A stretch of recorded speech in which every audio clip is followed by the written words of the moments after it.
Blue Lock Live Action ឥឡូវនេះគេចេញមកហើយអ្នកនរគ្នាគឺ trailer គេចេញមកលោកនេះគឺបង្ហាញ detail ឲ្យយើងច្រើនមែនទែនអ្នកនរគ្នាខ្ញុំបានមើលពីថ្ងៃមិញដែរប៉ុន្តែតោះឥឡូវហ្នឹងយើងមកធ្វើការមើលហើយយើងស្កប់វិភាគទាំងអស់គ្នានេះផ្លាប់1 2 3舞台はワールドカップ決កន្លែងនេះគឺកន្លែង 8万 Izaki 人の大観衆お前はそのピッチにいるラストプレーパスを出せば確実に1点が奪える場面優勝のかかった局面で迷わず打ち抜けるそんな Fujimiya គាត់សម្ដែង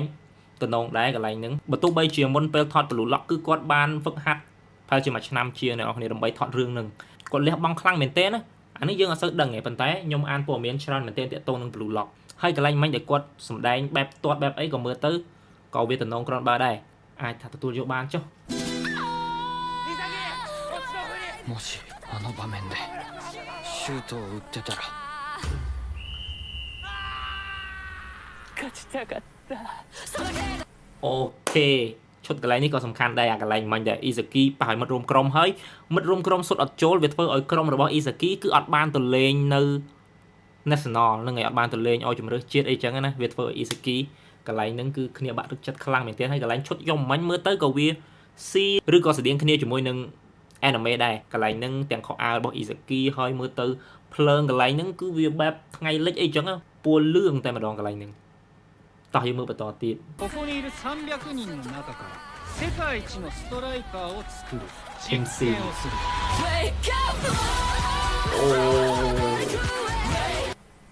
អូយ៉ាគ្នាយើង fan អាដូច្រើនដែរហ្នឹងនៅខ្មែរហើយមានគ្នាយើងក៏ស្គាល់ច្រើនដែរអាដូដូចខ្ញុំនិយាយចឹងគឺគាត់ប្រកែស្រែកបត់របស់គាត់បត់ណាក៏ស្រែកដែរអាហ្នឹងខ្ញុំបាន research អស់នេះ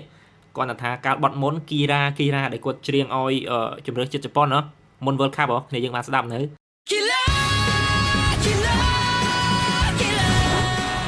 ្នឹងហើយបត់ហ្នឹងក៏គាត់ស្រែកសាហាវដែរហើយបត់នេះមួយទៀតហើយតាមដែលខ្ញុំដឹងអាដូនេះគឺជាតារាចម្រៀងវ័យក្មេងទេប៉ុន្តែ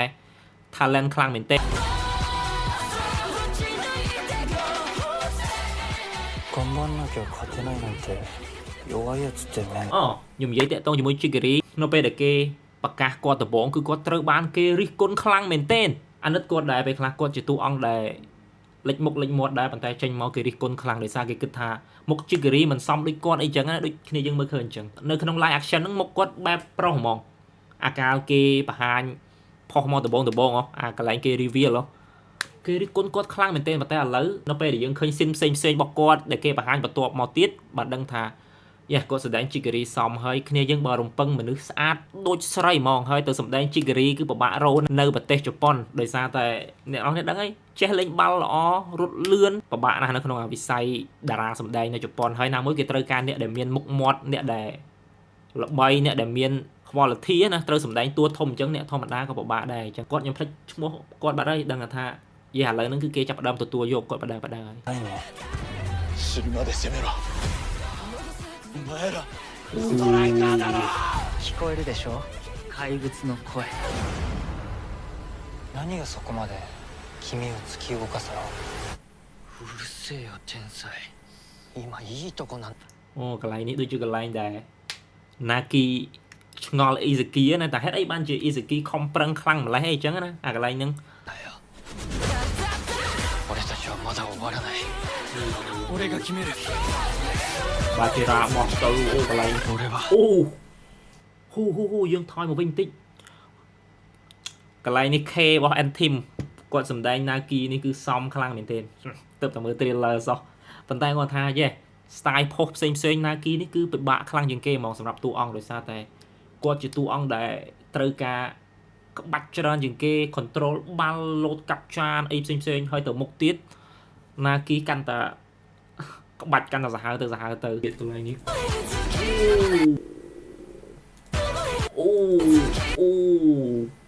Chigiri 俺は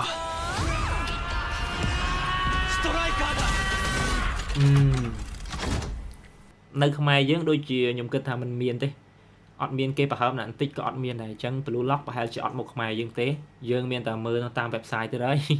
ដោយសារតែ fandom យើងអត់ទាន់ធំខ្លាំងអីចឹងប៉ុន្តែបើនៅផ្ទះលេខ2អានឹងខ្ញុំអត់ទៅសើគេទេប៉ុន្តែគាត់ថាគេចាប់ផ្ដើមប្រកាសតួអង្គអត់ទាន់ចប់ទេនៅរោងកុនរបស់គេចេញ screen របស់ Blue Lock live action ហ្នឹងនៅកន្លែងរោងកុនគេហ្មងអញ្ចឹងខ្ញុំគិតថា yeah អានឹងជាសារមួយដែលថាគេយក Blue Lock ទៅប្រទេសគេហ្មងតែបើយើងគេអត់មានបង្ហាញអីសោះអញ្ចឹងមានន័យថា Blue Lock គឺអត់មានមកខ្មែរអីទេព្រោះមានតែប៉ុណ្្នឹងទេហើយមើល trailer របស់ Blue Lock ហ្នឹងយើងអត់ទាន់បានមើលរឿងពេញទេណាខ្ញុំឲ្យ trailer ហ្នឹង8 លើ 10 អេមចុះគ្នាយើងមើល trailer ហ្នឹងគិតមិនដែរ